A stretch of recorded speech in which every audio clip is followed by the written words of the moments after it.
Queridos amigos, estamos iniciando nuestro programa Ñande Yarañe Nuevo Testamento. La palabra del Señor que llega hasta nuestros corazones, nuestra vida, para transformar nuestra sociedad. Juntos queremos hacer este camino escuchando la palabra de Dios, la vida de Jesús, sus discípulos y ahora nosotros, que nos comprometemos en vivir los mandamientos y la palabra que Dios dejó en nuestro corazón. Iniciamos de esta manera Ñande Yarañe Nuevo Testamento. Pedimos la intercesión de nuestra Madre, la Virgencita, auxiliadora de los cristianos. Dios te salve María, llena eres de gracia, el Señor es contigo. Bendita tú eres entre todas las mujeres y bendito es el fruto de tu vientre Jesús.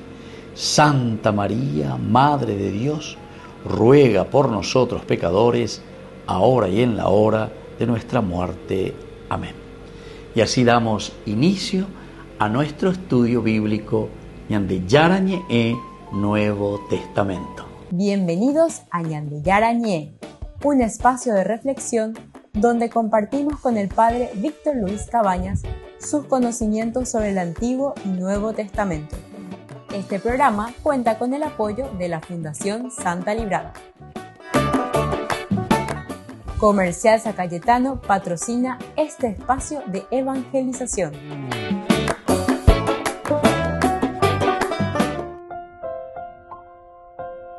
Queridos amigos, estamos iniciando con Ñande Yarañe Nuevo Testamento. Estamos nosotros con el Evangelio de San Juan, el capítulo 1, y estamos hoy con este versículo 30. Recordemos que desde el versículo 29 al 34 tenemos este segundo testimonio de Juan el Bautista. Comenzábamos nosotros diciendo: al día siguiente Juan vio a Jesús que venía hacia él y dijo: He ahí el Cordero de Dios que quita el pecado del mundo. Este es aquel de quien yo dije: detrás de mí viene un hombre que se ha puesto delante de mí, porque existía antes que yo. Este es el versículo que nosotros tenemos, queridos amigos, que es el versículo 30, que hoy estamos reflexionando. En primer lugar, tenemos que mirar este significado, a ver qué nos quiere decir y qué nos quiere enseñar este versículo 30 en el Evangelio de San Juan, de este capítulo 1. Recordemos que dentro de nuestro contexto de la Biblia, el contexto bíblico, Juan el Bautista está aclarando ante estos discípulos que fueron enviados desde Jerusalén y sus oyentes, primero, la preeminencia. Vea el tema principal, en la preeminencia. Es decir, en este sentido que Jesús, ¿verdad?, es verdaderamente Hijo de Dios, la preexistencia, la esencia de Dios, lo ontológico de Jesús. Existía antes que yo, decíamos nosotros, ¿verdad? Pros mu en, protos mu en, protos mus en, quiere decir, él ya era antes que yo. Oima lleva, se ya ¿verdad? O sea, es decir, la preexistencia, la preeminencia, el aspecto ontológico de Jesús. Esto, queridos amigos, no se refiere absolutamente a una referencia terrena, terrestre, de la vida humana, ¿verdad? Sino que Jesús, si nosotros vamos a mirar en el aspecto cronológico de nuestra vida, Jesús es mucho más joven que Juan el Bautista, según el relato por lo menos que nos da el evangelista San Juan. Sino que aquí se refiere directamente a la preeminencia, es decir, a la preexistencia, la ontología de Jesús, mucho antes que Juan el Bautista. De autor sagrado. Juan quiere decirnos que él era a Dios. Prosmuen, ¿verdad? O sea, prosmuen quiere decir, alude a esa cronología más bien de la preexistencia en el sentido ontológico. Ahora, queridos amigos, con esto también, porque Juan el Bautista en todo momento está queriendo dar a entender que él está con un rol subordinado a Jesús. Juan el Bautista está subordinado. Él existía antes que yo. Jesús en este sentido quiere decir que trasciende su presencia. El que viene detrás de mí y está delante de mí. Qué linda la expresión que utiliza aquí Juan el Bautista, lleva porque ave e inae. El que viene detrás de mí cronológicamente en cuanto a nacimiento, en cuanto a encarnación, antes de mí. Sin embargo, él siempre estuvo delante de mí por su preexistencia. Porque con eso nos está diciendo que Jesús es Dios, que Jesús viene del seno del Padre. Y con esto tenemos esta paradoja tan interesante que es la encarnación. No nos olvidemos que uno de los misterios esenciales de la vida cristiana es justamente para nosotros la encarnación. Él aparece después de mí, en el sentido de una encarnación, de entrar en nuestra historia, en nuestra realidad histórica, lo que Jesús entra en nuestra historia. Pero Él es anterior a mí en el sentido de la eternidad. Y eso es lo que nosotros decimos Kedem. Kedem quiere decir la eternidad. Hoy se envuelve a Yema. Kedem.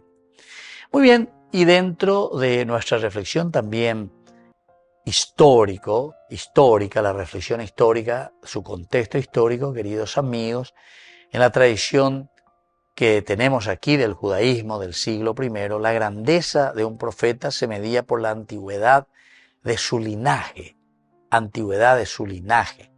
o si no, por su autoridad recibida. El linaje quiere decir de cuándo viene, ¿verdad? Sus padres, sus ancestros. Sin embargo, aquí Juan, que había atraído a multitudes, proclama que Jesús no solo supera su misión. Tiene misión especial y que me supera a mí, sino que también incluso a su origen eterno, es decir, a su mismo linaje. Me superan todo. Él está mucho antes que yo. Quiere decir que Él es Dios, me supera. Su autoridad es mayor. En un contexto, en este siglo I, en el judaísmo, marcado ciertamente por expectativas mesiánicas, políticas, afirmar que el Mesías existía antes, atención queridos amigos, rompe todos los esquemas. ¿Por qué? Y porque ellos estaban esperando a un Mesías. ¿En qué sentido? Y el Mesías que ellos estaban esperando era el Mesías terreno, ¿verdad? O sea, que entre dentro de una cronología. Pero aquí el Mesías es preexistente, existía antes que una existencia divina. Y entonces nos está diciendo a nosotros que se rompe toda relación y todo esquema en el pensamiento con respecto al Mesías. Y no se trata entonces de un caudillo presente aquí humano, sino que es el Logo eterno que se ha encarnado. Volvemos enseguida con más de Yarañe Nuevo Testamento.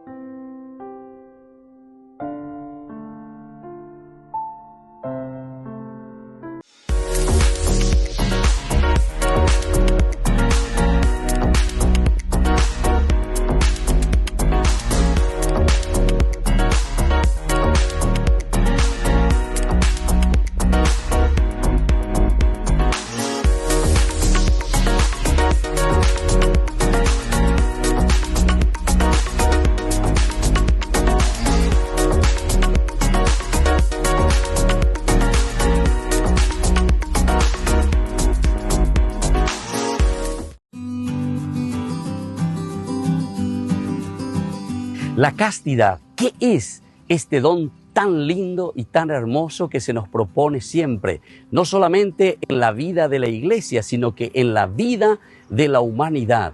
Es decir, todos los hombres estamos llamados a vivir en la castidad. Cuando hablamos de castidad, nosotros estamos hablando del respeto de la persona en su propia sexualidad. Por eso es que nosotros reflexionamos y entendemos ante un mundo que muchas veces nos ofrece con mucha facilidad el utilizar la sexualidad, el utilizar el cuerpo. Sin embargo, la castidad nos enseña al autodominio de este don tan maravilloso que Dios nos ha regalado. La castidad significa reservarse a la otra persona. Al mismo tiempo, la castidad está significando una entrega total hacia la otra persona, porque yo lo amo, porque yo lo quiero y entonces soy capaz de respetarlo. El autodominio es esencial en toda relación de las personas y más aún en las parejas. Imagínense con esa persona con quien yo voy a construir toda mi vida, toda mi familia, cómo es importante el respeto, el cariño. Y por eso soy capaz entonces de este autodominio. Eso significa castidad. Esto es un don espiritual que tenemos que trabajar. No pensemos que esto se consigue simplemente por el hecho de que viene como que cae del cielo, como decimos nosotros. No, este es un trabajo espiritual y por eso tenemos que ser conscientes que la castidad, al ser un don de Dios, también tiene que ser un don trabajado continuamente por cada uno de nosotros. Les invito entonces a seguir reflexionando y a conocer lo que verdaderamente significa este don tan maravilloso que entra en el plano de Dios, que entra en el plano de la virtud que el Señor nos regala. Soy el Padre Víctor Luis. Les espero a todos en las redes, Facebook, YouTube e Instagram. ¡Nos vemos!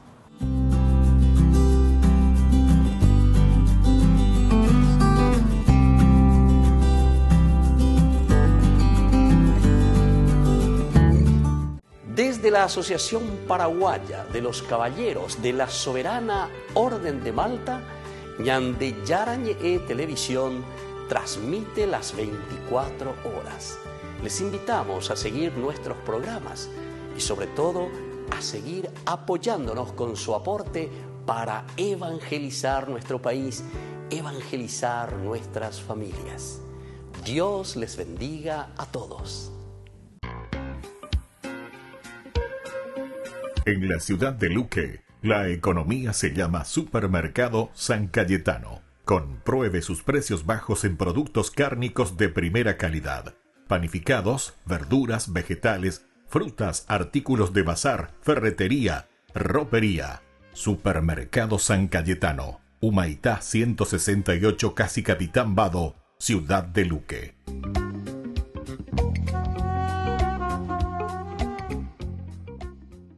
Con el Pacto de Confianza, MGO. ¿Alguna vez te imaginaste lo que significa el Pacto de Confianza? Es nuestro compromiso de llevar a tu hogar marcas de calidad. Es comprometernos a darte el mejor servicio postventa con la seguridad de nuestro sello de garantía en todos tus productos. Y más de 130 agentes autorizados de servicio técnico en todo el país. Es el compromiso de estar cerca tuyo siempre a través de una red de distribución que nos permite llegar a cada rincón del país. ¿Te imaginabas que el pacto significa todo esto?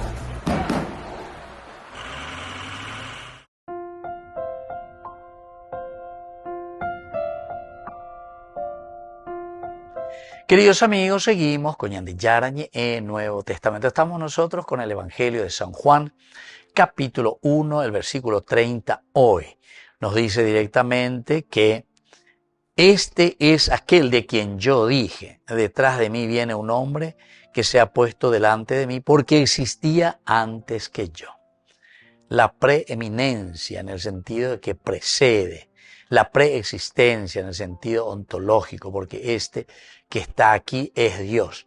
Pero Ñande Yaekuri en el sentido bíblico, siempre estamos hablando de su contexto bíblico, decimos que el Mesías es el aspecto humano, ¿verdad? Ellos estaban esperando como un rey David dentro de una cronología histórica. Pero aquí se está presentando su esencia, pero una esencia divina. Vamos a mirar un poco el contexto histórico siempre, porque el testimonio de Juan funciona, queridos amigos, como validación histórica y prepara a la comunidad para comprender que Jesús es más que profeta, que Jesús es preexistente y que Jesús es divino. La divinidad de Jesús, la divinidad del Mesías. Bueno, upea el año de contexto histórico, ya es el año de contexto cultural antropológico. El mundo semita valoraba el honor de la precedencia. Muy para el Yundeína, el preceder a alguien, incluso también la misma proveniencia. Muy Boujinagoa lleva el mayor, el que llega primero. Precedencia, este me precede.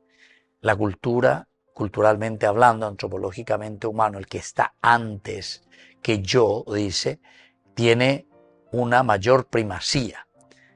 Y Juan el Bautista le está presentando a Jesús como el que está antes que yo existía, antes que yo. Entonces Juan subvierte esta lógica cultural totalmente, muestra al declararse él posterior en dignidad.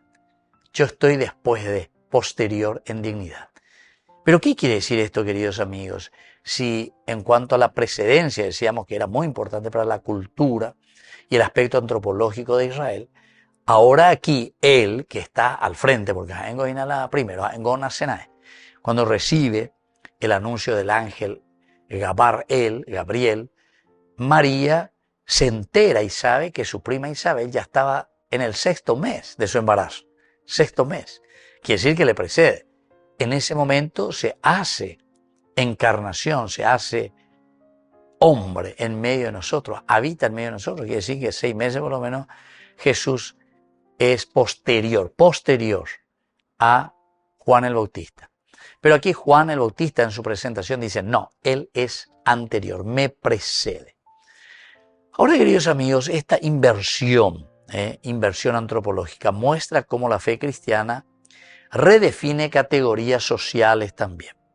La grandeza no depende entonces de la edad ni del rango, sino que de la naturaleza y misión divina. No depende de su rango, queridos amigos, sino que de la naturaleza, por una parte, porque esto es importante, y también, queridos amigos, de la misión que uno tiene. Y esta es una misión divina, porque es uno más, entre comillas, más importante que el otro. Y justamente por su naturaleza, él es preexistente, él es Dios en síntesis, entonces su naturaleza nos demuestra que es mucho más importante, es Dios. Y al mismo tiempo por su misión, por lo que hará la misión, es clave porque nosotros si comenzamos a pensar del aspecto cultural, cuál ejerce la máxima virtud semita, que es la humildad pública. Humildad pública se dice anavá, aná, pobreza. Anavá quiere decir la humildad pública y él reconoce la supremacía en este caso de Jesús. Y aquí vemos así la humildad de Juan el Bautista. Son elementos primordiales maravillosos para que entendamos también nosotros, ¿verdad? Este camino que se está presentando al traerlo aquí en público a Jesús. Jesús como preeminencia, Jesús como preexistente, Jesús entonces como el que trae este mensaje de salvación, estando detrás de Juan el Bautista. Sin embargo, ahora él pasa delante de Juan el Bautista. En este sentido, hay palabras también claves que nos ayudan a nosotros a reflexionar un poco. La primera que tenemos es el hecho de decir kedem, antes. Kedem. Kedem quiere decir antes. A-E-O-U, antes que yo. La palabra hebrea que significa oriente, antigüedad, eternidad. Kedem quiere decir eso. Antigüedad, el oriente, la eternidad. En los Salmos, Dios es llamado Dios de Kedem, es decir, Dios de Kedem siempre quiso afirmar a Juan como el evangelista. Afirma entonces que Juan es el evangelista, pero al afirmar de Jesús en cuanto a su existencia anterior, él existía antes que yo, lo coloca en la categoría divina y no en la categoría humana. Volvemos enseguida con más Ñande Yarañe en Nuevo Testamento.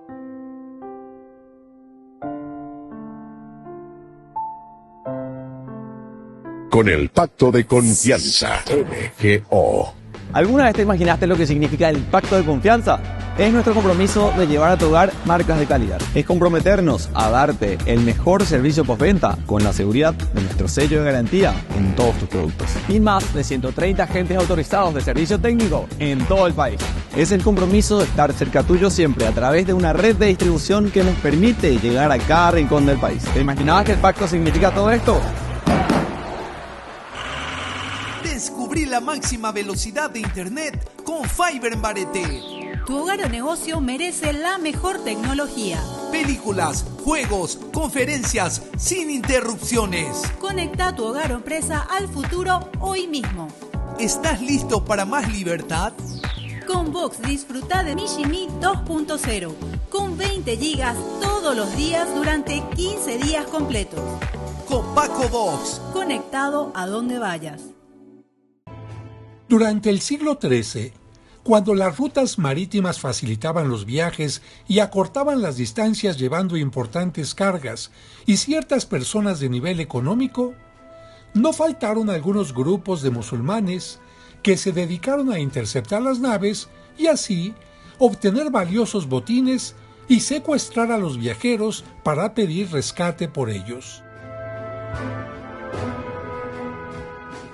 Lamentablemente, como el pago del rescate tardaba en llegar, muchos secuestrados llegaban a morir en prisión y otros, tristemente, eran vendidos como esclavos.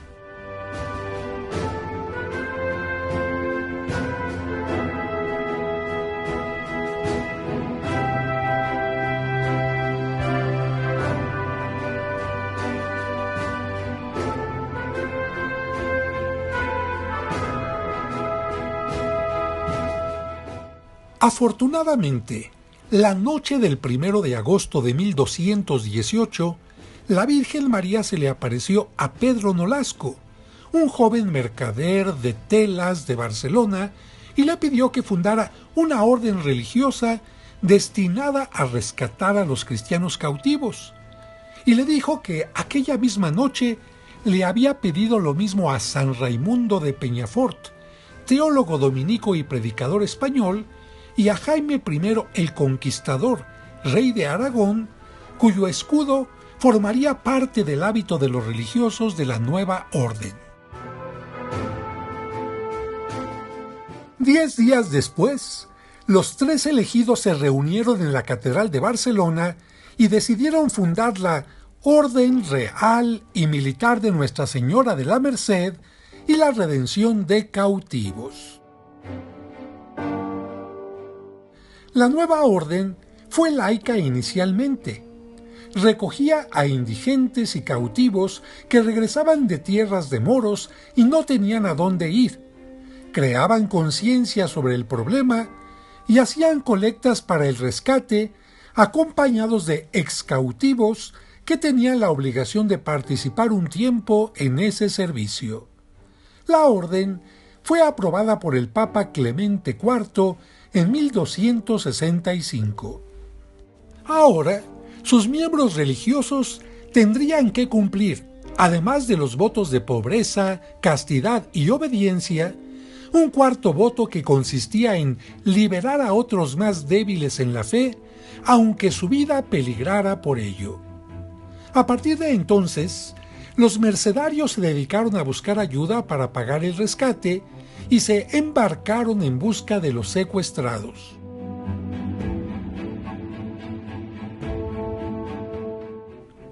Cuando los prisioneros los veían llegar, siempre se llenaban de alegría y agradecimiento hacia Dios.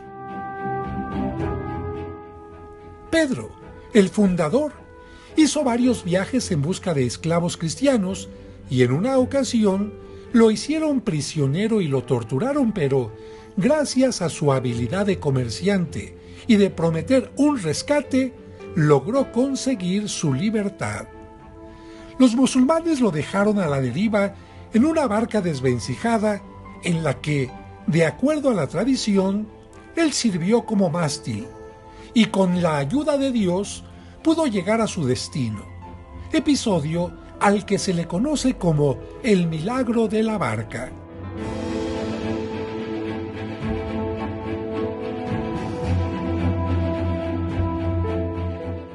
Él deseaba ir a Roma para visitar la tumba del apóstol Pedro, pero como su labor se lo impedía, se le apareció San Pedro en la forma en que lo habían martirizado, crucificándolo de cabeza para consolarlo y a la vez para animarlo diciéndole que era mejor que permaneciera donde estaba haciendo tanto bien.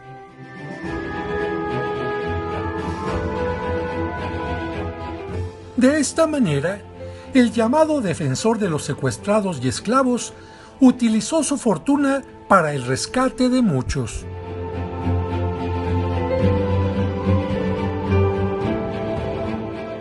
Pero también se sirvió de la ayuda de limosnas que recibía de los cristianos generosos.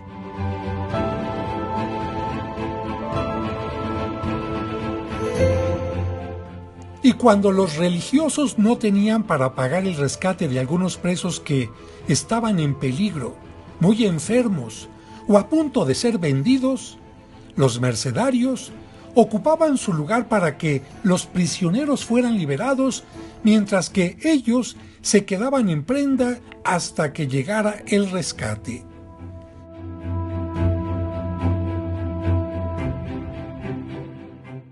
Un ejemplo de esto fue San Ramón Nonnato, quien no solo ocupaba el lugar de los presos, sino que para animar a los otros predicaba incesantemente, a tal grado que el líder musulmán le mandó poner un candado en la boca porque estaba convirtiendo al cristianismo con su predicación a los musulmanes.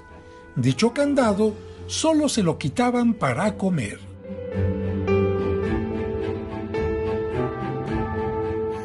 Pedro Nolasco, después de un incansable apostolado y de mostrar su amor a la Virgen de la Merced, terminó su vida terrena a los 77 años.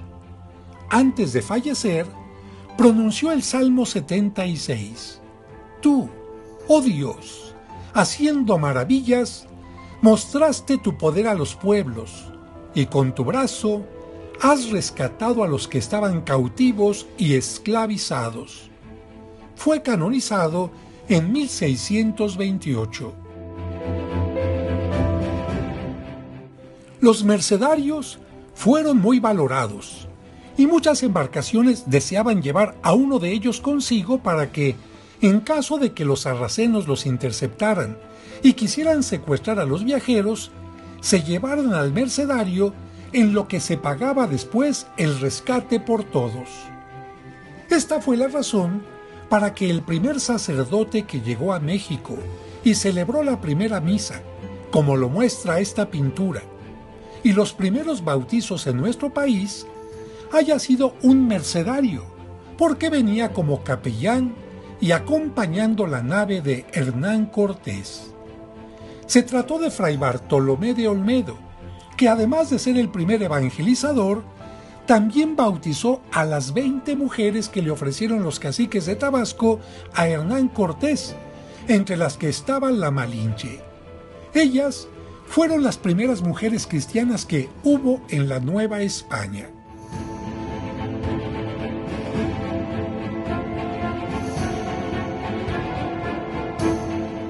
A Fray Bartolomé, a quien en Olmedo, España, le dedicaron este busto, Hernán Cortés le encargó el hospital más antiguo de la ciudad, el Hospital de Jesús, que aún existe entre las calles de Pino Suárez y 20 de noviembre en el centro histórico. Y también a él le tocó recibir a los primeros misioneros franciscanos en 1523. A estos le seguirían los dominicos en 1526, los agustinos en 1533, los jesuitas en 1572 y hasta 1574 llegarían otros mercedarios como él. El 8 de septiembre de 1602, los mercedarios pusieron la primera piedra de un templo y un convento por los rumbos de San Lázaro. Su claustro, de estilo morisco o mudéjar, se considera el más bello de toda América.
El templo y el convento dedicados a la Virgen de la Merced dieron nombre a todo el barrio circundante, conocido hasta nuestros días como La Merced, donde se desarrolló una zona de abasto, alimentos, fruta, verduras, semillas, chiles secos, jarciería, flores, dulces y muchas cosas más, convirtiéndolo en el mercado más importante del país. Lamentablemente, las leyes de reforma ocasionaron que, en 1862, se comenzara la demolición del templo con la idea de acabar también con el convento y el claustro. Afortunadamente, a principios del siglo XX, el famoso pintor Gerardo Murillo, conocido como el Dr. Atl, habitó el lugar durante un tiempo para evitar su destrucción y consiguió que se salvara el claustro. La imagen de la Virgen de la Merced puede tener algunas variantes, pero casi siempre se le reconoce porque viste con el hábito blanco y tiene el escudo de los mercedarios. Puede estar sola o con el niño Jesús en sus brazos.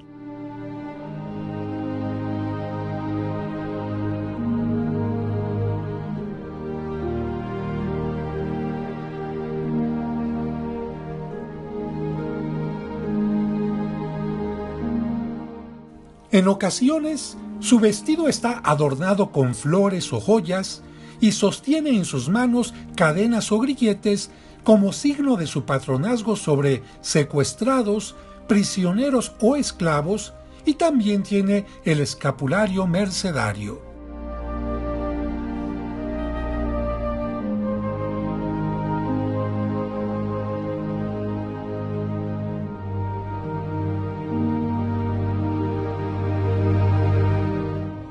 También pueden estar a sus pies algunos prisioneros pidiendo por su libertad o agradeciendo por ella.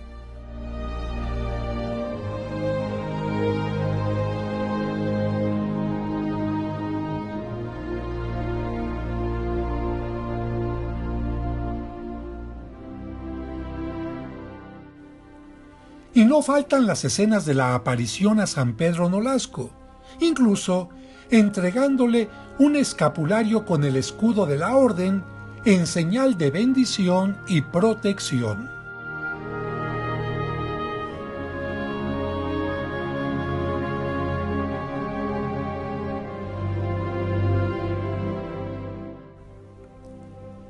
En 1696, el Papa Inocencio XII extendió la fiesta de la Virgen de la Merced a toda la Iglesia y fijó su fecha para el 24 de septiembre.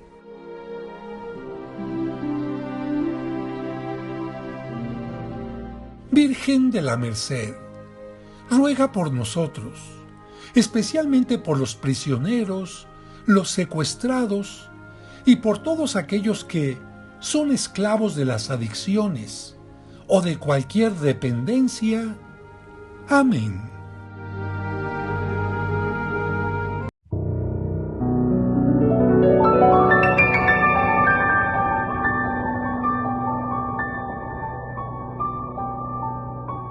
Dios Padre Todopoderoso, te pedimos con mucha confianza crecer en la fe, ser constantes en la esperanza y perseverantes en el amor. Tú concediste a tu siervo sacerdote Julio constancia y fortaleza en el servicio sacerdotal a toda la Iglesia. Concédenos la gracia de ver reconocidos sus méritos como modelo de vida cristiana y el honor de los altares. Otórganos imitar su ejemplo y amar siempre tu voluntad. Por Jesucristo, nuestro Señor. Amén.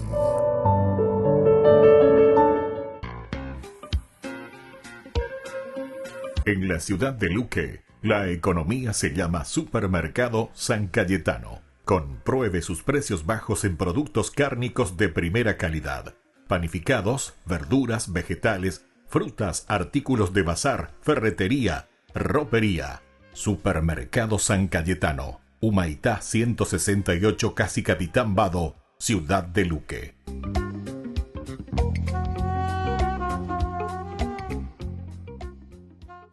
solo en Burger King. Recarga gratis tu gaseosa. Sí, toda la gaseosa que quieras por 45 minutos. Disfruta ya del free refill con la compra de tu combo favorito en todos los restaurantes del país. Burger King, como vos querés.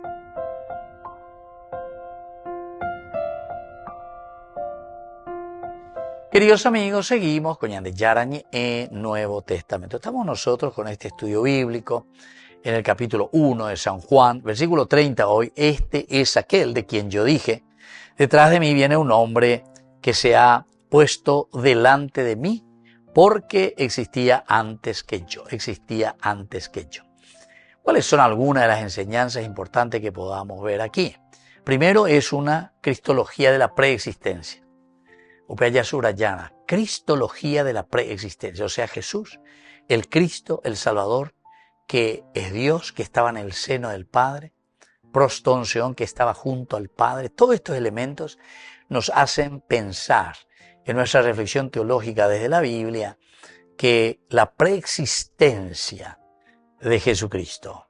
Jesús es más que profeta, es un eterno logos. Por lo tanto, nos invita a aplicar, vivir la fe, sabiendo que Cristo es Señor. De la otra manera, entonces, podemos decir que al ser Señor, no es solamente una figura histórica, no es un cualquiera, ¿entiendes? Sino que vengan de ella mañana, ya es Shaina. ¿A qué se refiere? ¿Qué es lo elemental y lo fundamental? Cristología de la preexistencia. Un segundo toque para nuestra enseñanza y aplicación es la humildad del Bautista. Una humildad tremenda. Reconoce su rol de precursor. Yo no soy la voz que viene, ¿verdad?, para anunciar eso. Sino que aquí reconocemos humildemente su rol de precursor. Aplicación. Cultivar en la sociedad el valor de ser preparadores y no protagonistas en todo. Vea la añadida muchas veces las veces yo que fuera, ¿verdad? En el sentido de que tenemos que cultivar en la sociedad el valor de ser preparadores y no, pues a tronco a toñ, ¿verdad? No. Somos aquí personas muy importantes, a pesar de nuestra humildad. Pues antes de copiarla ya esa cadena lleva mucha humildad, como lo hace aquí Juan el Bautista. Una tercera enseñanza, queridos amigos, es con respecto a la inversión de categorías sociales. Lo que vive después puede ser más grande. Colaborar y valorar y ¿verdad?, a los jóvenes, a los nuevos movimientos, a las voces emergentes como portadores de la verdad. Eso quiere decir entonces, queridos amigos, esta inversión dentro de la categoría que tenemos, que es la categoría social. Y luego, queridos amigos, tenemos el cuarto momento de nuestra enseñanza, que es ser testimonio público de, y todas las posibilidades. Subordinación, por ejemplo. Hay un testimonio público aquí donde Juan el Bautista se subordina. Enseña que liderar es señalar a otro mayor. Y entonces, cuando nosotros señalamos a otro mayor, el liderazgo cristiano exige servicios a todos. Exige, queridos amigos, un servicio a todos. El quinto punto es la fe en lo visible.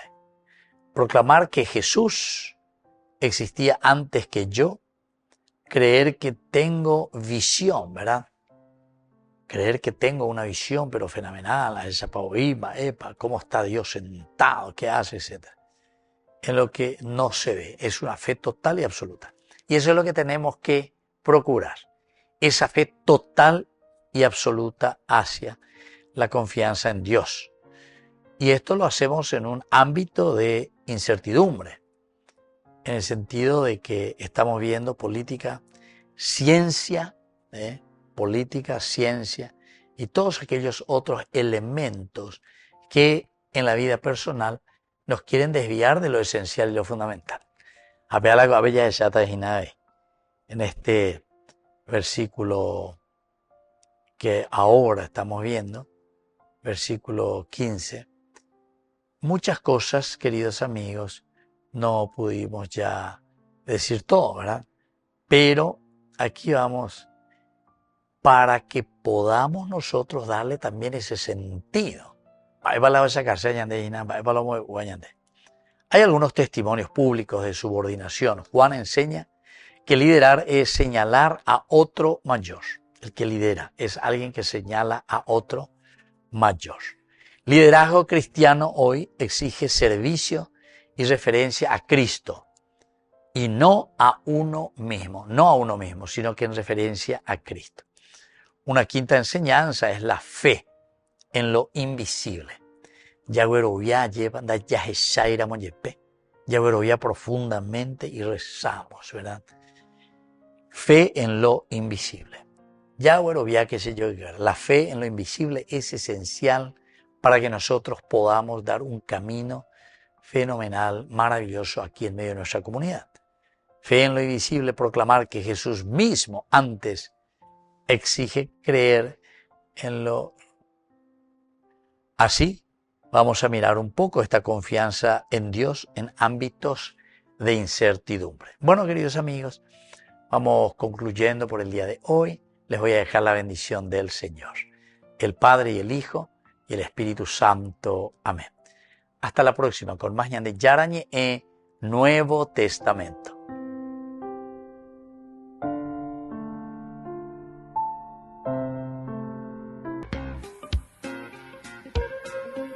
En la ciudad de Luque, la economía se llama Supermercado San Cayetano. Compruebe sus precios bajos en productos cárnicos de primera calidad. Panificados, verduras, vegetales, frutas, artículos de bazar, ferretería, ropería. Supermercado San Cayetano. Humaitá 168, Casi Capitán Vado, ciudad de Luque.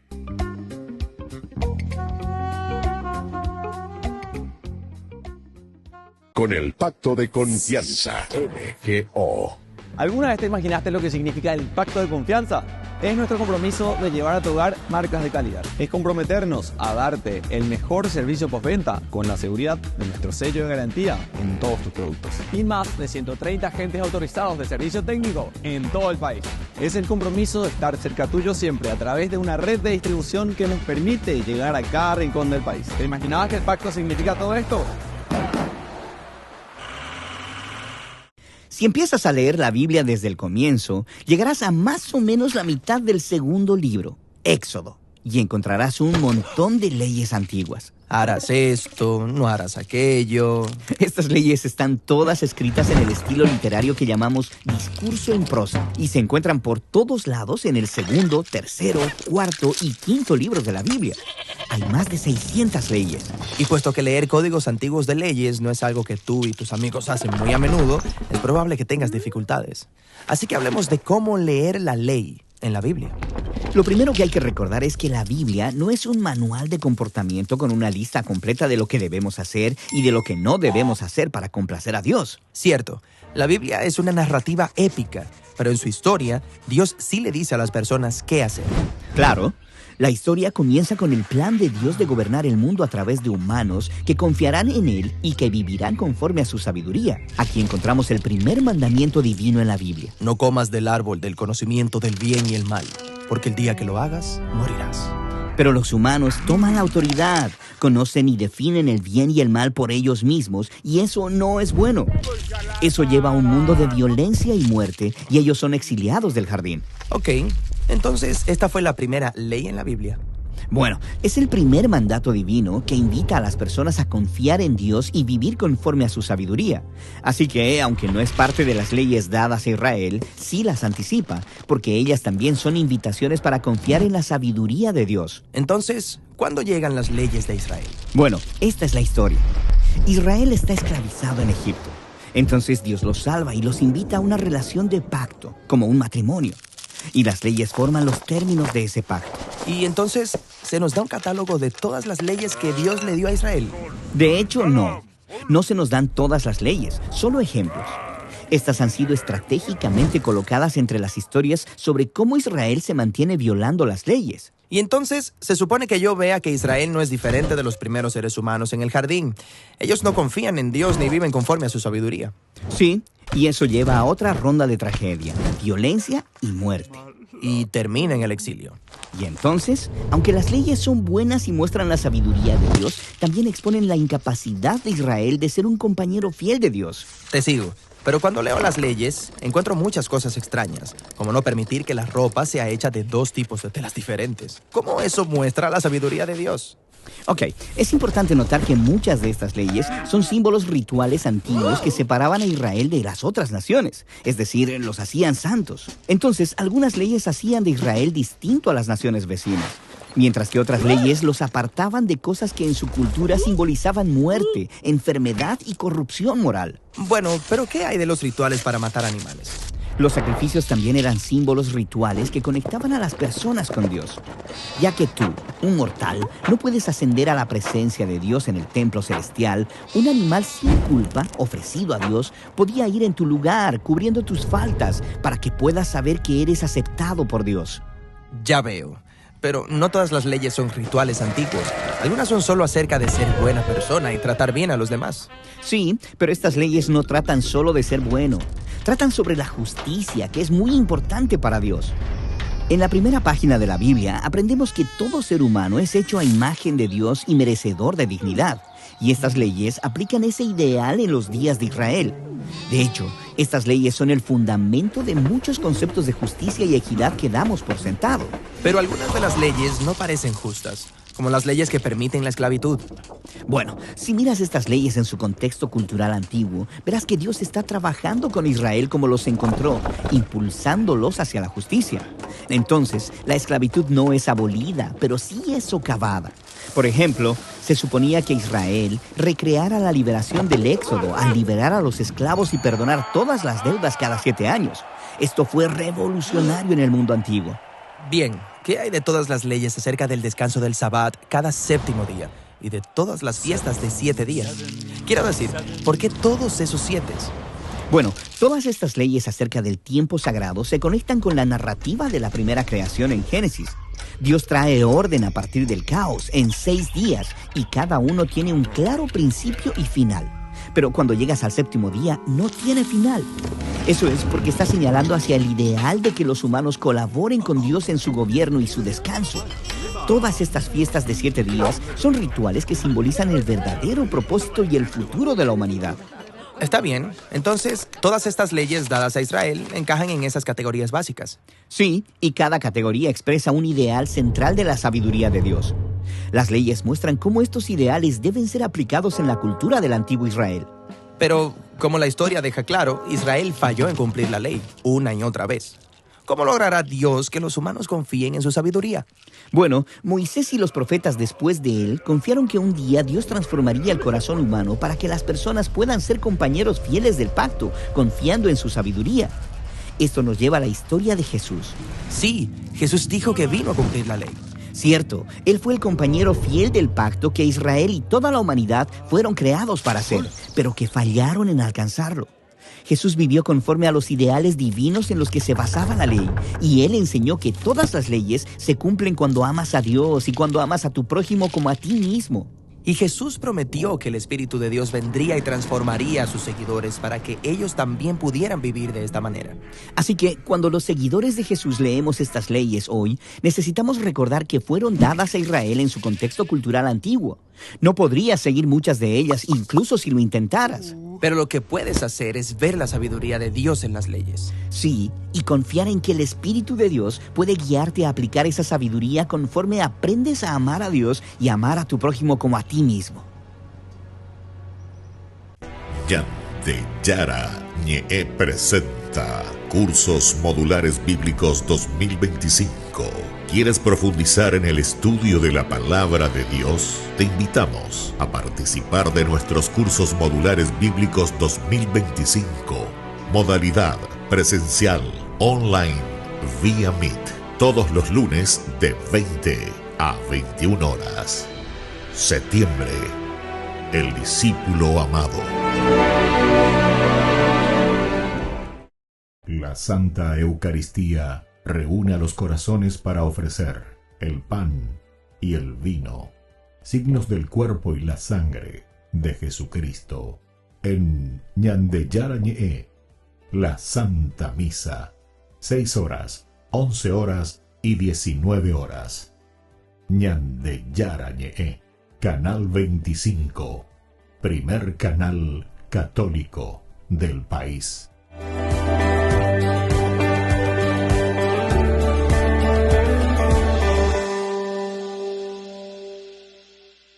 Ay de mí si no evangelizara, nos dice San Pablo. Les invito a ser colaboradores, padrinos del primer canal católico del Paraguay, Ñande Yarañe. En el corazón de México, donde la fe abraza la historia, te espera un encuentro que transformará tu vida. Viaja junto al Padre Víctor Luis Cabañas a los santuarios marianos mexicanos, en una peregrinación llena de espiritualidad, cultura y oración. Del 10 al 15 de diciembre, viví días de fe profunda, visitando templos sagrados, caminando en comunidad y sintiendo la presencia maternal de María. Conocerás lugares llenos de historia, Teotihuacán, la Catedral Metropolitana y, por supuesto, la Basílica de Guadalupe. Incluye pasaje aéreo, traslado completo, hotel 4 estrellas con desayuno, entradas, guía turística, seguro del viajero y acompañamiento permanente. Todo guiado por el Padre Víctor Luis Cabañas, para que vivas una experiencia segura, profunda y llena de paz. Reserva tu lugar. Los cupos son limitados. Con María, caminamos en fe. Peregrinación a los Santuarios Marianos Mexicanos 2025, donde la fe se convierte en camino.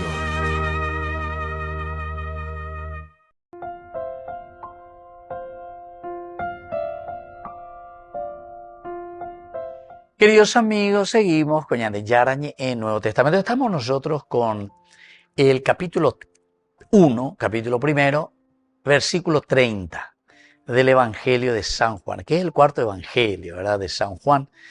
Este es aquel de quien yo dije, detrás de mí viene un hombre que se ha puesto delante de mí porque existía antes que yo. Existía antes que yo. La palabra Kedem significa oriente, antigüedad, eternidad, y en los salmos Dios es llamado siempre Dios de Kedem, Dios de Kedem. Upeala oye eañandeina, Dios de Kedem. Es decir, desde siempre Juan, al afirmar que Jesús existía antes, lo coloca en la naturaleza divina. Lo coloca en la naturaleza divina. Ahora, en los salmos, Dios es llamado Dios de Kedem, es decir, desde el principio, Juan, al afirmar que Jesús existía antes que yo, lo coloca en esa categoría divina y no en esa categoría humana. El protos, que viene a ser el primero, en griego protos, aún intensifica, o sea, es reforzativo, le da más fuerza sobre lo que se está diciendo aquí. No solo anterior en tiempo, sino que también en dignidad y rango. Y dignidad y rango. El hecho de que él está antes, le precede en cuanto a la cronología, en cuanto al tiempo. Sino que aquí también se está intensificando en cuanto a dignidad y en cuanto al rango, no solo en cuanto al tiempo. El rango es importante y la dignidad también. Y entonces Jesús no se limita a ser sucesor de alguien. Jesús no es sucesor, no viene después de, porque Él está antes de cualquiera, antecede a toda la creación, incluso a la creación. Jesús antecede incluso a toda la creación. Y entonces Jesús no se va a limitar a ser sucesor de Juan el Bautista, sino que Jesús está antecediendo incluso a la misma creación. Son elementos muy importantes, ¿verdad? Porque Kedem también se dice así, Kedem, que significa antes, Kedem. Y Oriente, antigüedad, eternidad, Dios es Kedem, es decir, desde siempre Juan, al afirmar que Jesús existía antes, lo coloca en la categoría divina y no humana. Qué bueno que es esto, queridos amigos, porque aquí estamos entendiendo y nos damos cuenta qué es lo que el autor sagrado nos quiere transmitir. Que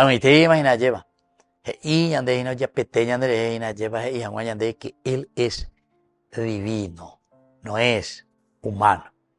Hay otra palabra clave que es Ba-Asharai. Ba-Asharai. Ba-Asharai, el verbo bo, venir, entrar junto con Aharai. La palabra Aharai, detrás de mí. Aharai. Expresa un movimiento en la frecuencia temporal. Todo lo que nosotros estamos aquí, el Aharai está implicando y está mostrando toda una secuencia. El que viene detrás de mí. Secuencia temporal. Esto también es importante que tengamos en cuenta cuando hablamos de una secuencia temporal. En el tiempo. El calendario rupiveiga tuya lleva el tiempo. El reloj rupiveiga tuya el tiempo, la cronología. El griego ergetai, en presente, denota venida continua. Venida continua. Y esto nos sirve, ¿verdad? Por eso que el Evangelio es riquísimo. Es como decir, bueno, ahora te corresponde a vos, ne tiempo y nada. Porque ñandé dentro de 100 años, dejemos ahí mal ñandé tiempo. Dentro de 100 años, polvo. Recuérdate que eres polvo y que al polvo has de volver. Y por lo tanto aquí está denotando la venida continua, aludiendo a la presencia constante del Mesías que viene siempre, que viene hacia su pueblo, caminando, se acerca, oye, se lleva con el pueblo. Esto es importante, ergetai, venida continua, la presencia constante del Mesías que viene siempre hacia su pueblo. Esta dinámica muestra la dignidad, el tiempo que nosotros entendemos aquí. Esta es la dignidad, el rol de este que se ha encarnado. Por lo tanto, la dinámica muestra también la dualidad temporal y eterna, lo temporal y lo eterno. Por una parte, lo temporal, lo que estamos estudiando nosotros aquí, ¿verdad? Que viene a ser esencial y fundamental, porque no nos vamos, ¿verdad?, nosotros a introducir plenamente o totalmente, ¿verdad?, en todo lo que nos presenta aquí. Pero podemos entender muy bien que hay una preocupación desde un sentido religioso, cultural, ¿de qué cosa? Y de que este que está en medio de nosotros no es simplemente un hombre, sino que es también Hijo de Dios.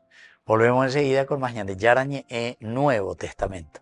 Con esto concluimos nuestro programa ñande Yarañe con el Padre Víctor Luis Cabañas. Les invitamos a todos a seguirnos todos los días por los medios de comunicación y también en nuestras redes sociales, Facebook, Instagram, YouTube.